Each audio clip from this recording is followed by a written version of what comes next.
So welcome back to another video at Scaling Up Simplified. Today I have a really awesome treat for you. I'm interviewing someone incredible that is an expert in the marketing field. I would like to introduce you to Joanne Gore Communications. Joanne, thank you so much. If you just want to give us a short introduction into your background and experience and just speak about yourself. Thank you. Thanks, Shannon. Thank you for having me on. I'm really excited for our conversation today. Joanne Gore Communications is a full-service B2B marketing agency. We help software, hardware, manufacturing, and print companies stretch their marketing dollars, attract a new generation of business with programs that generate awareness, engagement, and growth. How did I get here? I was a corporate marketer for several decades. I won't say how many, but more than a few decades. I've worked for a lot of big brand names that have since probably been acquired, gobbled up, merged. Names like Compaq, Avanti, DST Output. These are all large software manufacturers and have been acquired by the likes of companies like Ricoh and HP and other OpenText, Broadridge. Those were the names that you would probably know today. But I sat in that corporate hot seat where I was pretty much a one-man marketing team doing everything. Even before there was social media, I was doing some form of outreach, all the print, marketing, lead gen, events, PR, you name it. At some point it's been thrown at me to just get it done, which is really ultimately how I'm able to connect certain dots with certain projects. And when I was talking to you, Shannon, originally, one of the first things was like, oh my God, there's so much that you do and advise and coach from an HR perspective, from a scaling your business perspective. And it's the same disciplines that I apply and encourage and advocate for companies. So it's really interesting to see that cross-section and similarity in the approach that, best in class, best practice marketing really does get applied across so many other verticals. Yeah, most definitely. I do recall that first conversation and how everything just correlated, how similar marketing and hiring is. And that led us to this conversation today. So Joanne, thank you for that great introduction. I have around 8, 9 questions for you today that I'm going to ask you that correlates to hiring. I'm going to let you take the lead, and then I'm going to speak about how hiring correlates to the questions that I'm asking you. So if you're Perfect. ready, let's just jump right into the first question. And thank Let's you do again it. for being here today with us. Awesome. My pleasure. Okay. So when I look down, I just have my questions in front of me. That's So okay. When I look down, I have my answers. okay, awesome. So we're on the same page then. Okay, great. So how would you describe the key principles that marketing and hiring share when it comes to attracting a target audience? That is an awesome first question, Shannon. And the answer that I'm going to give, I may give several times throughout this video. But really, at the end of the day, you need to know who you help, how you help, and why it matters. And when it comes to hiring, it's the exact same thing, right? Who is the best person for the role? What do you want them to do? How are they going to add value? Why does it matter? And if you're looking to be hired, you need to approach the same strategy and know, how do I personally, you create that personal brand? How do I help? So who do I help? How do I help? Why does it matter? Why should you hire me? What value? You, as a human being, you become a brand, much the same way that a product or a company is a brand. Does that answer that question? Yeah, most definitely. That's a great answer. Thank you so much. Yeah, so I can totally relate. In hiring, you need to really define who your target audience is in terms of a candidate. So rather than just seeing your target audience as your potential customer, you need to see what your potential candidate would be also, because in the end of the day, you are attracting them to your business.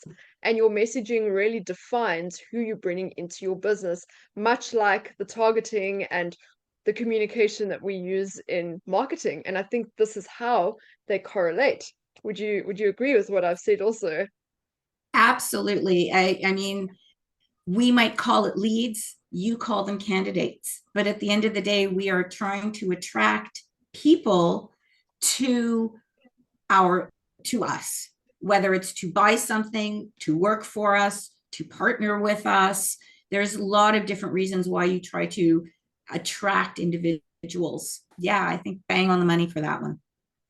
Yeah, great. Awesome. Thank you so much. We're going to move on to the second question. That was a great Perfect. answer. I hope it's given you guys some understanding about how marketing and hiring really do correlate. So, for the next awesome question, can you give an example of a successful marketing campaign that you believe could also be used to attract candidates? So that's a little bit of a loaded question, Shannon. First and foremost, no campaign will be successful if you don't establish those first three criteria that we already talked about. So my answers are going to be based on the fact that you do know who you help, how you help, and why it matters. Because if you can't answer those questions, stop, go home, do not collect $200, start there. So this all presumes that you can answer the questions of who you help, how you help, and why it matters. So once you have all that, there's a lot of channels of communication available that a lot of people just take for granted or don't even consider. We all think email, we all think digital marketing campaigns and AdWords, and that's all great. But the reality is that as human beings, we need to touch things. We need to feel things. This science has proven that the sense of touch is the strongest memory recall that we have. So when you have an opportunity to invoke that sense, it does a few things. One, it triggers the memory synapses. So you're going to remember the experience longer. You're also going to remember the brand that provided that experience.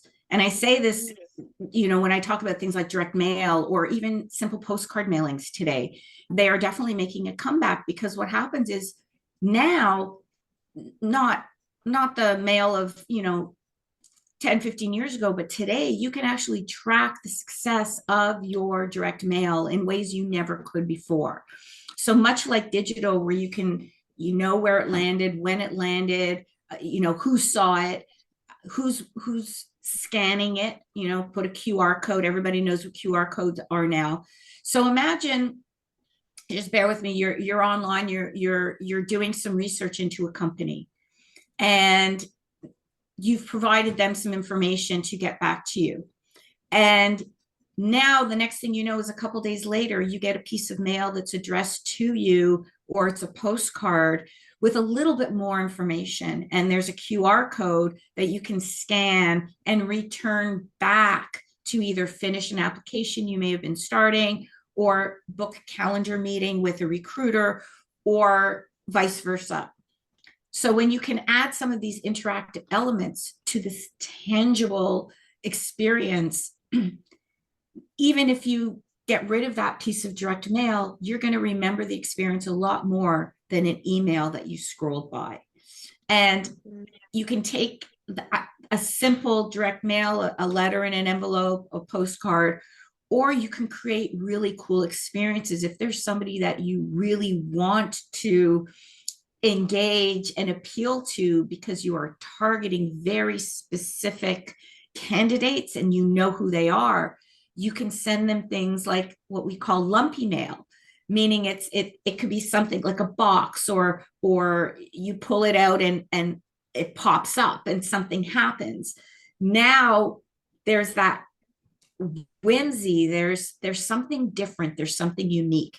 Again, all of this is an opportunity to get in front of your ideal candidates or your ideal employers, truthfully, and stand out in a crowd of digital noise. So long answer to a short question is use the power of print to your benefit as part of your overall digital communications outreach strategy. I really like that. I'm all about 100% digital remote.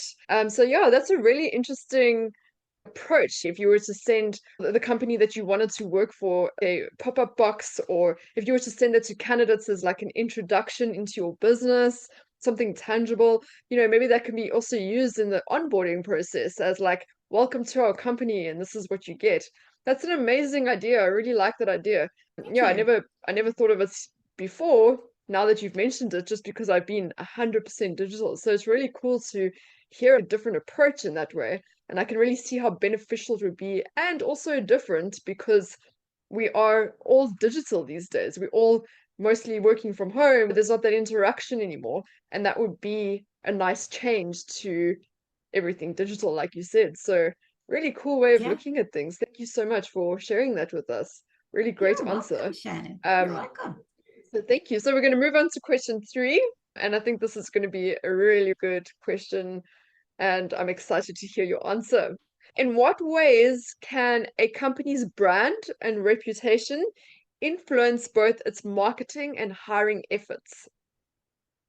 So I presume we're talking about positively influence, because as much as a brand can positively influence an experience, it could just as equally negatively impact the experience, particularly if it's going after the wrong people. So again, it all comes back to the more you can pinpoint your ideal X, whether it's a candidate, whether it's a business lead, whether it's your next employer, the more you can hone in on what that looks like, the more you can what I call achieve your quickest time to money. In your case, it would be your quickest time to hire, or your quickest time to employment. Again, I can't emphasize enough how important it is to really dig in and not just, what are you looking for? If you want to hire a candidate, it goes beyond sort of their experience, because we're also looking for certain soft skills. So you Mm-hmm. really have an opportunity to be hyper personal, hyper detailed. Now, it doesn't mean you're going to check every box, but the more boxes that you know about, the more likely you will be able to fill that void with what you need sooner rather than later. And you can also eliminate some of the noise, right? Whether, bad leads or not the right candidates, or oh, I didn't know that this place required me to be on site 1 day a week. So whatever that criteria is you're looking for, hone in on it, and the more your message speaks to what you stand for and why that matters to the people you're appealing, that's where the brand experience comes in, because you can have the best story and the best message, but if it's going after the wrong people, it doesn't matter how great your brand is. If you get it into the hands of the right people, though, they're going to remember, and that's what's going to elevate your brand and their experience. Yeah, most definitely. That's a great answer. Thank you. Yeah, so it's crucial when it comes to the same thing with marketing, and once again how they correlate. It's crucial when you are trying to find your ideal candidates that they match the long-term vision of your business. They match, where the direction that you're thinking of going, as well as the environment. You think of it as a new group of friends. If they don't fit in with each other, it's not going to last. And that's going to create a bad vibe, for example. They might not like this person, and that creates a bad vibe. Well, the same thing is relevant for finding your ideal candidates. And if Yeah, Joanne, like you said, if you're getting the wrong people, there's no point having a brand if you're communicating to the wrong people. But then it also comes down to, if you're communicating in the right way, you will attract the right people, both in marketing hopefully. and Hopefully. hiring.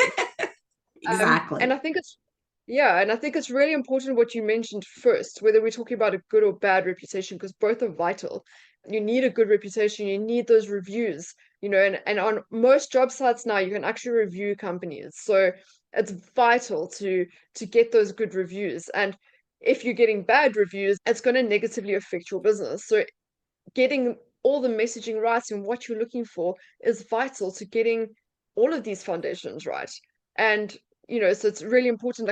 I really like that you mentioned that earlier, because getting a bad reputation will close your doors, whether that is Yeah.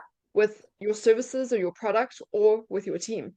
If the word goes out that you are a bad company to work for, nobody's going to want to work with you. And your team is everything. Without your team, you cannot scale. Then you're just a one-man show. And there's only so far you can go as a one-man show. It reaches a certain point. Your team Yeah. would be everything. And you cannot grow without marketing. It's not actually possible. So in my opinion, the two can't. most important elements of a business is getting the hiring and the marketing right. And it all comes down to, like we've discussed, your messaging, your pain Yeah. points, your ideal candidates, your ideal targets, your vision. These are all really Yeah. important in how you're conveying that message to your target audience. At So the end of yeah, the day, people are interested, the first thing is what's in it for me. At the end of the yeah, day, that's what most people are exactly. thinking, no matter what side of the fence you're on. So the quicker you can get to that meat, the why it matters. What's the benefit? What's the value? Not, if I'm talking about a product, it's the features and how it works and how it functions. And again, that's great. But I'm still not convinced it's something that's even going to be a benefit for me. I'm not even interested in that yet. First and foremost, is it right for me? Is it going to help me? Do you know how to help me? And this is what it comes down to in your job description also, guys. Just like you would have an ad or a sales page, benefits, how am I going to change your life? There's nothing worse than seeing a job description that lists the requirements and the skills. They know what skills they have, they know what requirements they have, and a CV is not going to tell you that. People lie on their CV. I'm sorry to tell you, but people do. Oh, for People sure. manipulate the truth. Let's put it that way. So you need to be really like bringing home on the benefits that your company is going to offer in relation to what they're looking for in their life. And the same thing applies with marketing, sales pages, with everything. It all correlates. And like you said, benefits are everything. And not just benefits like healthcare, even though, in a lot of countries that's really important, but those aren't the kind of benefits we're talking about here. Like It's the you can work value. from What is the that's a benefit. right? Yeah. And it depends on the company. First, as I said, some people want maybe a hybrid experience where I get to be with people once a month or once a week. Some people are very comfortable just staying in their home and working. And some people have had enough of it and they're over it. So figure out up front, like get rid of the wrong apples and really focus on the ripe apples. Yeah, exactly. And another thing that this does that I think is really important for us to mention here is that you're going to be filtering, as we've said, you're going to be filtering out, but that also means that you're only going to be focusing on the top 3 to 6 that are your ideal. They're going to bring you the most business. They're going to bring you 3 to 6 that are like your ideal candidates. You're only going to interview 3 to 6 people. You're only going to read the CV of 3 to 6 people because the rest don't matter. The rest are filtered out through your communication, through your benefits, and through how you have defined what your business offers and the direction that your business is going, or your marketing strategy, or it all kind of correlates. So yeah, so I I'm think we've glad you brought discussed that this a up. lot.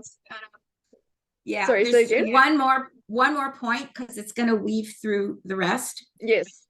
Because we talk about this a lot, and what I find is a lot of people say, well, how do I find that out? How do I know? Where do I start?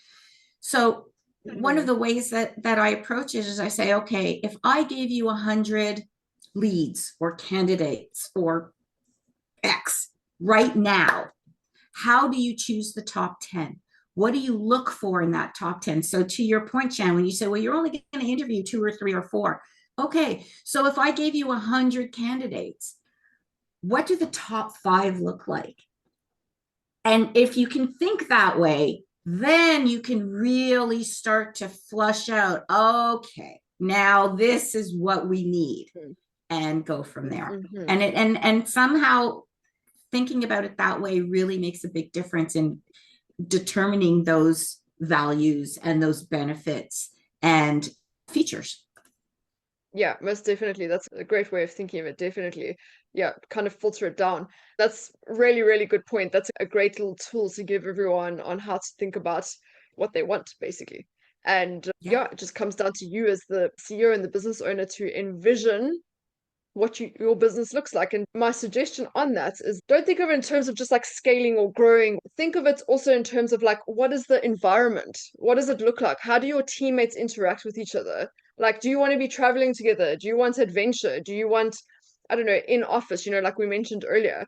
Think of it like that, the kind of vibe that you're trying to create, and then filter that down into your ideal kind of candidates or target audience. Yeah, cool, guys. I think we've given a lot of information on that question. Really great question. And I really hope it helps you in both your marketing and your hiring strategies. So I'm going to move on to the next question now. So, how important is it for companies to understand the demographics and interests of their target audience when marketing their products, services, and hiring employees? And how do you think they correlate? So we sort of beat this horse to death, but I'm going to take you on again. We know what we need and why it matters, but here's how you can apply it. Again, it gives you the opportunity to truly hyper personalize your communications, because the more you know about this person, it's no longer Dear Jane or Dear John. It's Dear Jane, wow, it must be so exciting to live in, enter city name here. Like, there are fields that you can now populate to really create a personal communication, even though it is not a one-on-one. It's still a sort of canned communication, but you're populating it with a lot more fields than just name and address. And that's the value in having all of this data and information. You can test measurements, you can test locations, you can test types of X in order to determine, well, if we post on LinkedIn, this is the type of candidate we get. If we post on Indeed, or there's something on Glassdoor, or there's something on a portal, what types of candidates do we get? How do they fit with what we're looking for?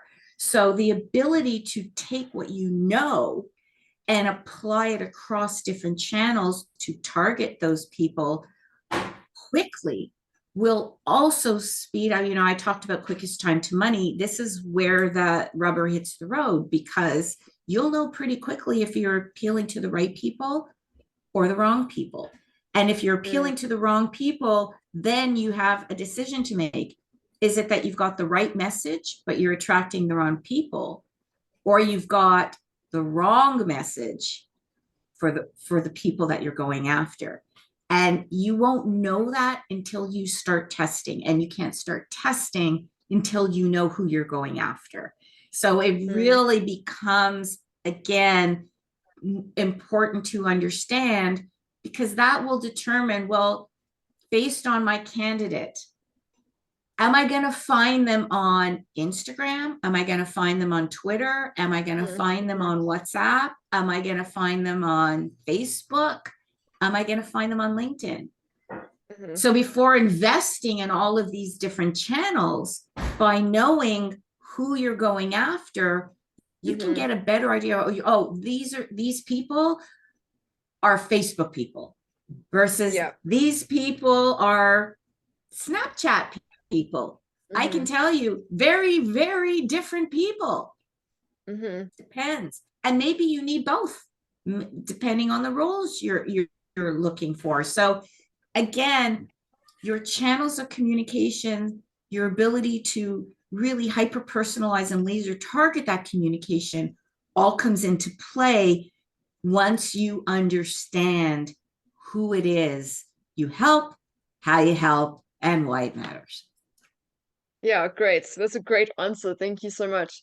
So yeah, this is definitely hit home. This is something that we teach in our program, Hiring Methods Simplified, getting really specific about the age group, what's their behavior. And this is where you can start to kind of understand where you're going to be investing your money and which platforms you'll be using in order to market for your candidates. I think a really important thing to remember here is because there is going to be a trial and error stage, like there is with marketing. There's going to be trial and error where you have to, you can think if your age group is 30, 35 plus that you're targeting for marketing or hiring, the chances are they'll probably be on Instagram and Facebook because the younger generation, the 18-year-olds and the 20-year-olds and they kind of see Facebook for older people, which makes me feel older. But anyways, besides the point.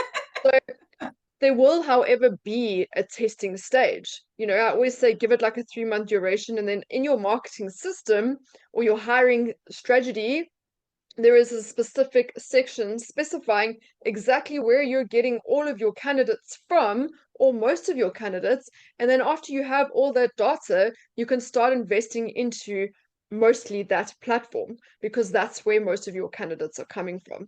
So first step would be, as we've discussed, like Joanne said, is that you first have to understand who they are.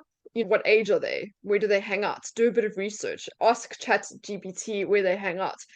ChatGPT gives you loads of information. Oh, And so the much next step would information. be so much information. It's amazing. And then the next step would be to test it and see where your candidates are coming from. But again, as we have discussed throughout this interview, the most important thing is your target, your messaging. Getting your messaging right is the first step. Understanding who they are, where they hang out is the next step, and then testing the waters. And then after 3-4 months or a few hires that you've done, or after testing your marketing strategy for a while, you can start to see where most of your leads are coming from, or AKA where most of your candidates are coming from, and really invest all of your efforts into those platforms. Exactly. Exactly. You got it. Yeah. Awesome. See, it's Would the you like same thing. same thing? Literally the same thing. It's amazing. Yep. Would you like to add anything more to that, or should I move on to the next question? Let's keep, because you're gonna see, we're gonna Yeah, piggyback on let's some other go. answers. So yeah, let's keep going. Awesome, let's go for it. Okay. Can you explain how creating a compelling job posting is similar to developing a marketing message to attract customers? So I would say that the messaging comes before the job posting, because in every job posting, not only is there the description, but there's also about the company, right? You want to, at least when I was working with HR to create these descriptions, you first want to get somebody excited to say, oh, wow, that looks such a cool company or a stable company or whatever adjective, insert adjective here. So do you want to work for?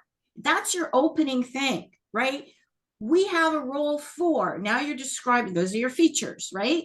Value prop, features, and now here's about the company. So before they've even gone to the website, you still have to give them your, what we call a boilerplate, your about us. That comes when you craft and create a messaging playbook. And that's what we do for our clients, is create these messaging playbooks that really take care of the overarching, all of the messages, the who you help, how you help, all of that stuff. And then once you have that playbook, every department in your company will find a use for it in their own way. So for example, the HR department will use that to craft the about us, to craft the you want to work for a company that, and you don't have to think about it. All of your placements will say pretty much the same thing. If you speak to anybody in the company, they're all going to say the same thing because they're all speaking off the messaging playbook. Sales absolutely uses it. HR, I know we've got clients, they use it for onboarding. For sales training, give them the playbook. Here's all your messaging, to create presentations, to create ad campaigns. It all stems from that about us, the boilerplate, and really understanding, here's our core audience.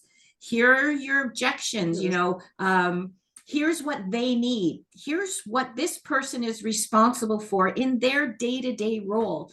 Somebody in the C-suite or in the executive team are going to have very different requirements than somebody in HR or somebody in sales or somebody in marketing. They still all need to know what the story is for them.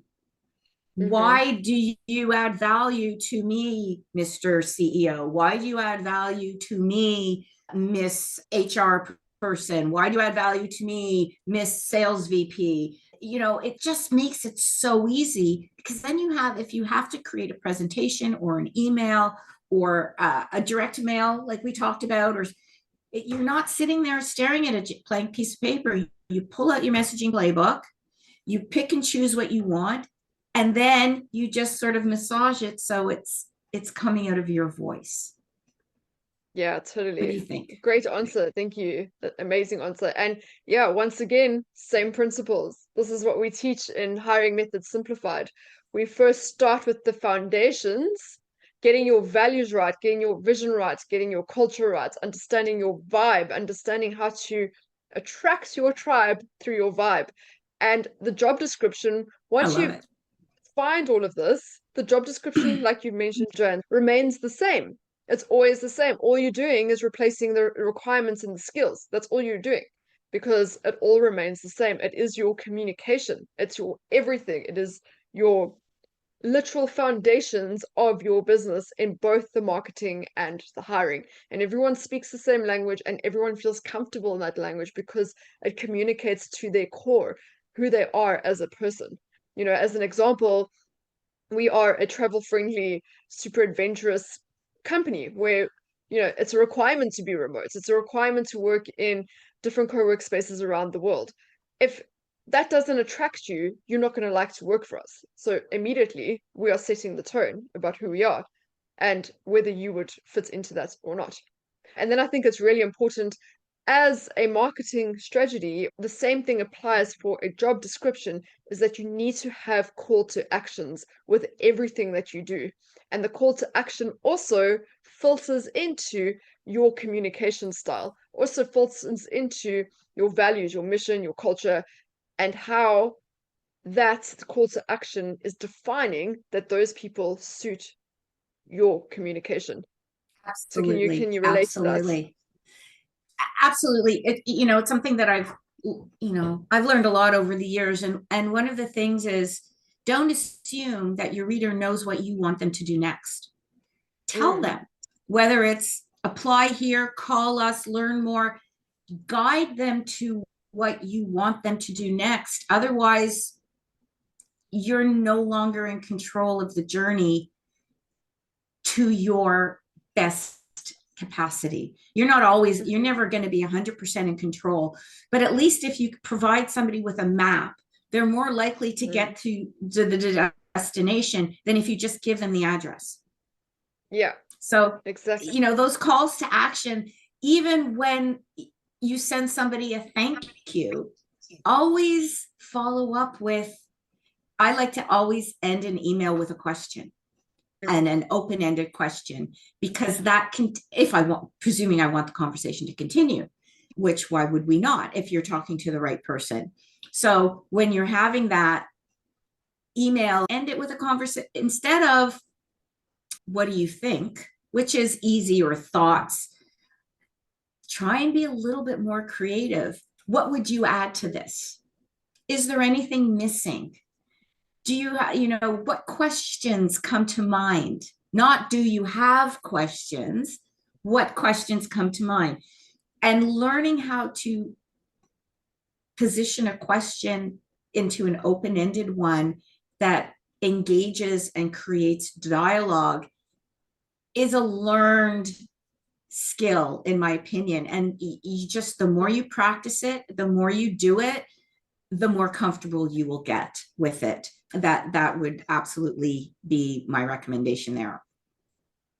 I would just like to add on that, Joanne, that when it comes to the job description and the call to action, guys, getting this right is how you filter out. Getting this right. What we teach in Hiring Methods Simplified, we teach a call to action that eliminates reading CVs. You don't even read a CV. Like that is how specific our call to action is. We don't even look at applications that, haven't followed what we've said. Like, this is how specific it is, and all comes down to company culture, the level of dedication that they're willing to show, and what they stand for as a human being, and whether that fits into our vision. So with the job description, it's vital to get this call to action right. It's vital to be very specific about what you need them to do that demonstrates their loyalty from the start and demonstrates that they fit into your culture from the start. So yeah, so I think, once again, correlation. Once again, they fit together Absolutely. so well. Awesome. Absolutely. Let's move on to, we still have quite a few more questions, so we can move on to the next. We did touch on this earlier, but let's go into a little bit more detail about it. So, how can social media be used to promote a company's brand and attract both customers and potential candidates? Again, I think we did touch on it. It's less about how it can be used and more about choosing the right channel. Because at the end of the day, there's free strategies and there's paid strategies. And first and foremost, I never advocate paid until you've exhausted free and have learned everything you can possibly learn about free. Then you can take that and apply it to spend, whether it's AdWords or Facebook advertising or retargeting or whatever it happens to be. But again, the most important is to understand which channels matter most to the company as well as to the candidate, because it doesn't matter where you are. What matters is where they are and being where they are. I mean, I've had conversations with companies that say, I am not on social media. I don't like social media. It's not for me. And I'm like, I respect that and I admire that, but it's where 80% of your business is. At that point, you have to make a decision of, do you want to hold on to that belief that social media is of no value? Or are you willing to dip your toes in social, what I call dip your toes in social selling waters and give it a chance? There's, if you don't try, you will never learn. If you don't fail, you will never learn. If you only succeed, you will never learn. So you have to be willing. The number one challenge of a marketer is explaining why failure is a goal. And it's a struggle. What do you mean we're going to get it wrong? Yeah, we're going to get it wrong. We're also going to get it right. Hopefully we'll get it right more times than we get it wrong. But at the beginning, we're probably going to get it wrong a little bit more. That's okay. That's why you start with all the free stuff. You do what you can. And when I say free, I don't mean human resources, because they all have a cost. But I'm saying, if you're going to advertise or use social media, use your personal challenges, use your business pages, use your networks, use your communities, use your groups. They're all free. And then learn who you attract. Are you getting the top 10 of the 100 that we spoke about? Or are you getting the 90 and none of the 10? Yeah. You don't know. You don't know what you don't know. Nobody does. Yeah, definitely. Great. That's a great answer. Thank you. Yeah, and I really like the recommendation of trying free. There are so many groups, there's so many platforms that you can use for free. It just takes a bit of time, and It's you time. can test the waters. Yeah, you can test the waters. What lead magnets is working, what's not working, what's, keep the numbers. Look at how many people are showing are interested in what you're saying. And yeah, great answer. Thank you so much. So I don't really have much more to add to that because that was an awesome answer. And I Yeah. think, we've covered social media quite a lot. So Joanne, yeah, thank you. We're going to move on to the next question, which is actually the final question, guys. This has been such an awesome interview, Joanne. Thank you so much for your time. And I'm Oh, really love it. excited for your answer to the next question because I think this is vital in really just summing up everything. So finally, how do you think companies can use their existing customer base to attract potential candidates? And how does this relate to the overall marketing strategy? So that's an amazing question. So if you think back to what I said about exhaust all your free stuff first, there is nothing better than mining your own database. That is really, these are people who have already expressed some level of interest at some point in time. They may have picked up a pen at a t-shirt. They may have seen something you don't know, but your brand is already somewhat in the recesses of their brain.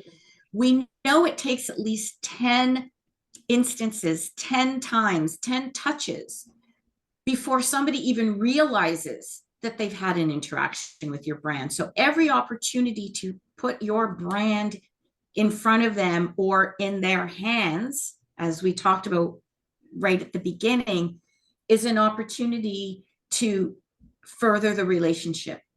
So mining through your own database, having drip campaigns, nurture sequences, whatever you want to call it, having conversations with the people in your database, in your community, eventually, at some point in time, somebody's going to raise their hand and say, I think I might need X.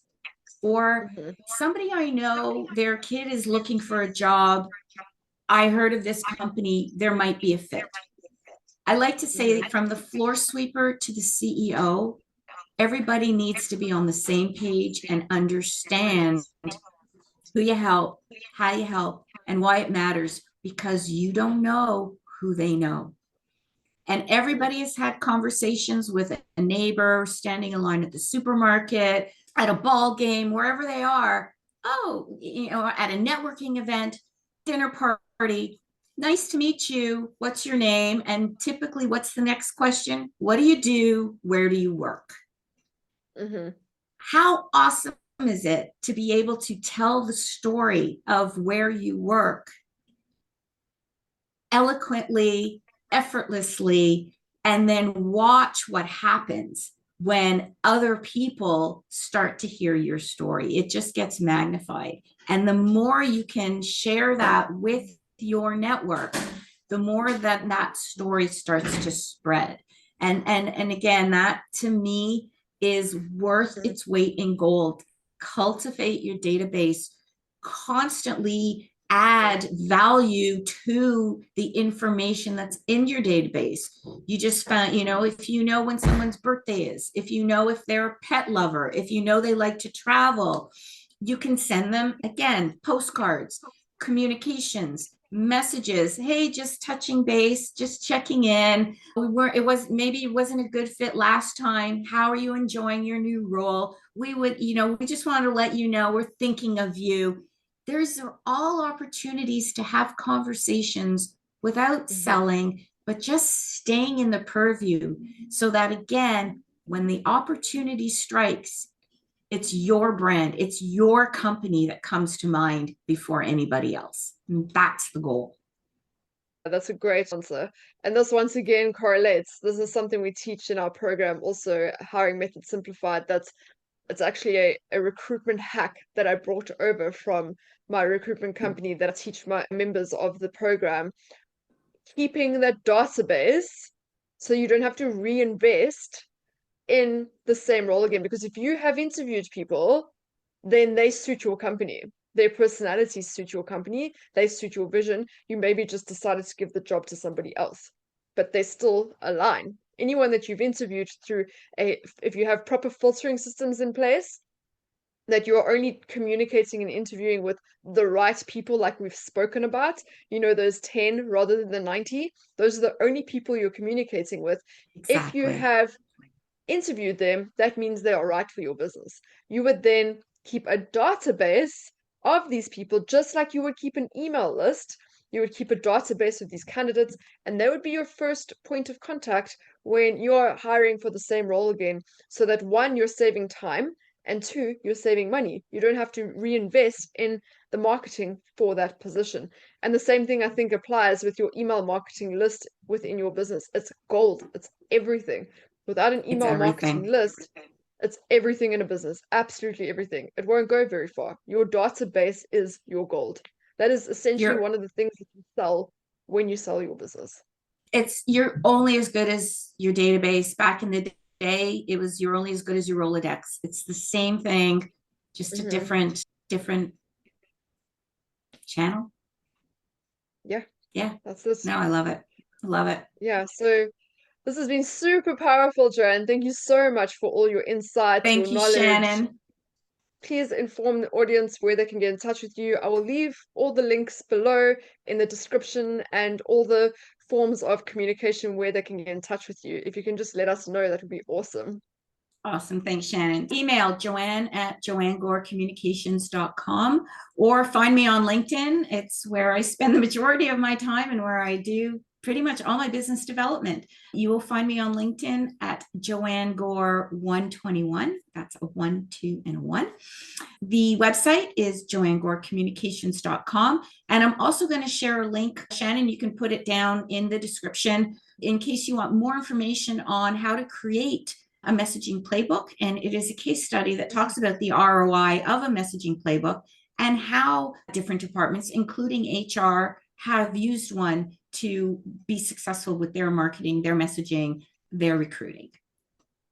Oh, amazing. Yeah, so much value. Thank you so much for sharing that. I'll definitely leave it in the description for you guys. And also, guys, if you are confused about whether your business is actually ready to hire, because that is something that a lot of small businesses do face. They know that they're overwhelmed, that they're super busy, that, they have no free time, but they're confused about whether they should actually go in that direction or not. I have a free under 10-minute training for you that helps you define this in under 10 minutes. So you can find a link for that also if you need help defining whether your remote business is ready to hire. So awesome. That Perfect. wraps things up, guys. And thank you so much for your time, Joanne. Thank you again for so much value. And yeah, I look forward to speaking to you soon. Thank you, Thank you, guys. Shannon. It's been awesome. Nice to meet everybody. Bye. Bye.